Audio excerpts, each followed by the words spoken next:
Hello hi guys. రేపు జరగబోయేటువంటి యూఏఈతో మ్యాచ్లో భారత్ టీం ఎలా ఉంటే బాగుంటుంది, ఎవరెవరు ఏ ప్లేస్లో ఉండబోతూ ఉన్నారు? అభిషేక్, శుభం గిల్ అయితే ఓపెన్ చేయబోతూ ఉన్నారు. తిలక్, సూర్యకుమార్ యాదవ్, హార్దిక్ పాండ్యా నెక్స్ట్ ఉండబోతూ ఉన్నారు.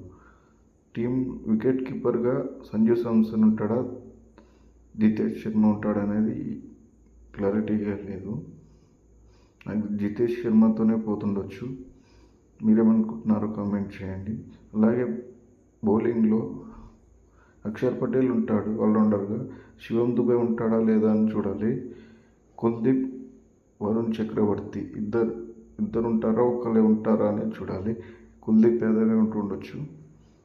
ఇంకా బుమ్రా, హర్షదీప్తో పాటు హర్షిత్ రాణాని తీసుకుంటారా, లేకపోతే ఆల్రౌండర్గా శివం దుబేని తీసుకుంటారా చూడాలి.